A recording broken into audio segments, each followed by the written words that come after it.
No encontro de hoje, vamos continuar trabalhando com a questão dos objetivos e vamos introduzir a noção de um autodesafio. Quando a gente escolhe algo para ser um objetivo, precisa ter essa característica de um desafio que a gente coloca para a gente mesmo. Vamos ver que, conforme os autores, os conceitos mudam ligeiramente, mas, na essência, a necessidade do desafio é comum a todos. A figura que está na tela é um exemplo de vários possíveis desafios, né? Alguns deles, possivelmente, para você não sejam um desafio. Se você é um leitor assíduo e lê um livro a cada semana, ler um livro a cada 2 semanas, não é desafio nenhum. Se você não lê um livro há muitos anos, lê um livro a cada 2 semanas, é um baita de um desafio, né? E a mesma análise a gente pode fazer para cada uma dessas coisas, né? Mostrando então como que a definição de desafio, né, depende dos nossos hábitos já desenvolvidos ou já incorporados, né, das nossas habilidades já conquistadas.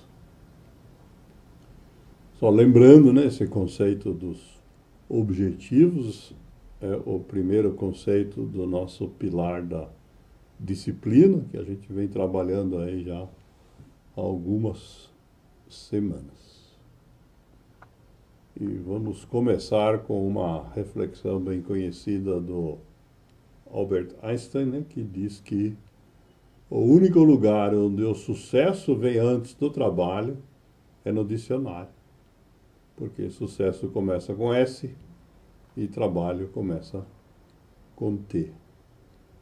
Na vida real, né, quando a gente quer ser bem-sucedido para atingir um objetivo, de fato, nós vamos ter trabalho. Quando a gente se impõe um desafio, isso vai nos gerar trabalho.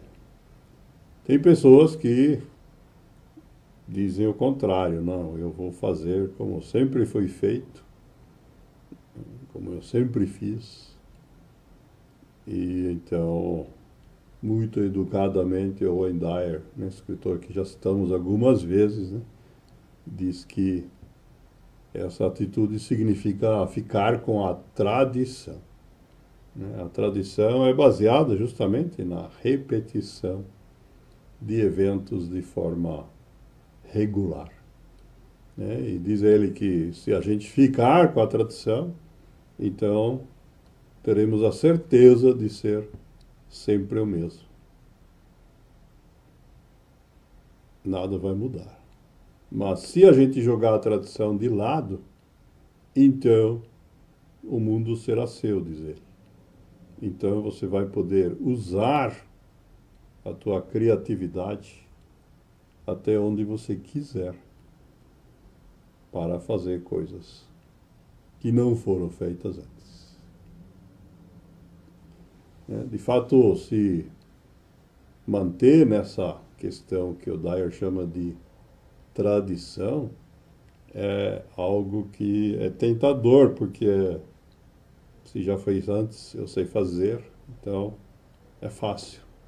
Aliás, a maioria das pessoas fazem isso, né? O Jim Rohn ensina, né, que a gente não deve fazer parte da multidão da facilidade, porque essas pessoas que só repetem o que já fizeram, ou pior, o que os outros já fizeram, não crescem.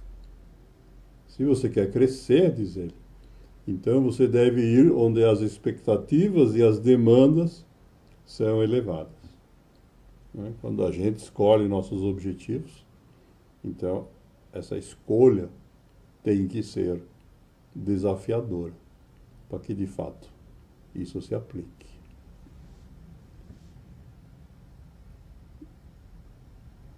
Outra noção relacionada com isso, citada pelo Mark Twain, que nos insta a não abandonar as nossas ilusões. né? As ilusões são aquilo que nós chamamos há algumas semanas de sonhos, né? São coisas que a gente quer, mas que ainda não são objetivos. É possível viver sem converter sonhos em objetivos, mas, diz ele, nesse caso você apenas existe, mas não vive de fato. E a dificuldade em fazer essa ponte, né, nos ensina o Ralph Emerson, deriva, né, de que a tarefa mais difícil do mundo é pensar.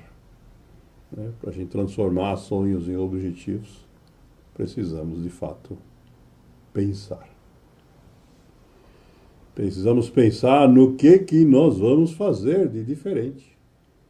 E aí, então, o Joel Barker, palestrante americano contemporâneo, nos ensina que a visão sem ação é meramente um sonho. Você enxergou o que você quer, mas está sonhando. A ação sem visão é apenas um passatempo. Se você fica fazendo sem saber aonde quer chegar. Que você precisa combinar as duas coisas. Precisa de visão e ação, para então ter a chance de mudar o mundo. O Albert Einstein, que já citamos há pouco, complementa, né, essa questão dizendo que não se deve ir atrás de objetivos fáceis. É preciso buscar o que só pode ser alcançado por meio dos maiores esforços. E essa questão, então, de se a gente embarca em objetivos que nos desafiam ou não, né, na verdade, se baseiam num sentimento que todos nós temos, né, que é a busca de segurança. Né? A maioria das pessoas buscam justamente um ambiente estável, onde não haja mudanças grandes, né, achando que ali vão ficar mais seguras. Mas a Anne Lindbergh nos ensina que essa é uma falsa segurança. Diz ela que somente no crescimento, na reforma e na mudança da gente é que, paradoxalmente, de fato, existe a segurança. Quando a gente fica sempre na mesma, né, imitando ou fazendo o que os outros estão determinando para a gente, nossa vida passa a ser controlada pelos outros. E isso, obviamente, então, é uma falsa segurança. O Augusto Cury nos incentiva a trabalhar isso com essa reflexão, onde diz que, apesar dos nossos defeitos, que todos temos, precisamos enxergar que somos pérolas únicas no teatro da vida. E entender que não existem pessoas de sucesso ou pessoas fracassadas. Essa busca de segurança, muitas vezes, é uma fuga de se sentir fracassado. E o que o Cury aqui nos ensina é que nós não podemos rotular as pessoas como sendo de sucesso ou de fracasso. Pode acontecer que alguma ação seja bem sucedida ou não. Mas o que diz ele que vale é o seguinte: o que existe são pessoas que lutam pelos seus sonhos ou desistem deles. Se você sonhou, você luta pelos seus sonhos, então eles se transformaram em objetivos. Ou então, você pode abrir mão desses sonhos. E nesse caso, você nunca vai alcançá-los. Logo, citando mais uma vez o Jim Rohn, né, precisamos entender que quando a gente apresenta desculpas para não transformar um sonho em objetivo, é porque nós não estamos querendo aquilo. Né? Diz ele que se você quiser realmente fazer algo, você vai encontrar uma maneira. Precisa pensar bastante às vezes. Mas, como diz o ditado, só para a morte não tem jeito. Agora, se você não quer mesmo, você vai encontrar uma boa desculpa para dizer por que você não vai lutar por aquele objetivo.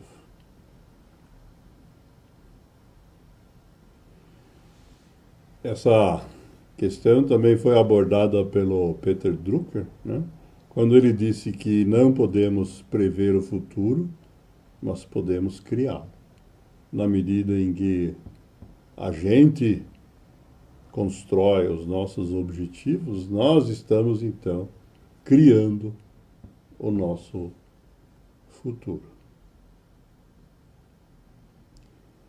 E vamos agora para uma reflexão do Steve Jobs, né, que resume bem toda essa questão. Quando ele diz que para ter sucesso é necessário amar de verdade o que se faz.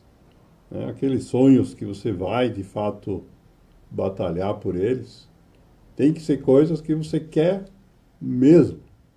Caso contrário, né, se essa escolha for apenas racional, né, você escolher um objetivo porque você acha que aquilo vai dar dinheiro, ou você escolheu o objetivo porque você teve um outro pensamento que te levou a escolher aquilo sendo conveniente para você, nos ensina o Steve Jobs que nesse caso você vai em algum momento ao longo do caminho desistir. E o que é pior, isso acontece com a maioria das pessoas.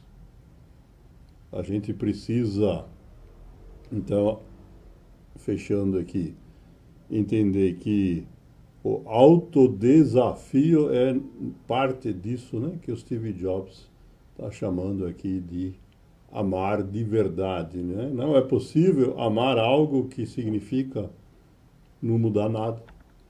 Né? Quem é que ama a rotina? Né?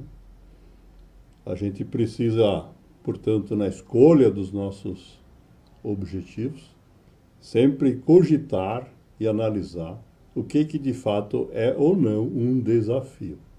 A figura que nós mostramos no começo hoje tinha vários exemplos, mas cada ação que a gente escolhe, ela de fato pode ou não ser um desafio.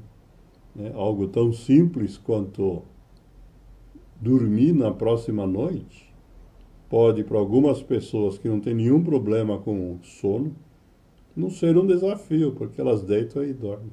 Faz parte dos hábitos delas. Enquanto que para outros que têm sérios problemas, doenças relacionadas ao sono, isso pode ser um desafio seríssimo. Então, não adianta a gente se comparar com os outros. Né? Por isso nós chamamos isso de autodesafio.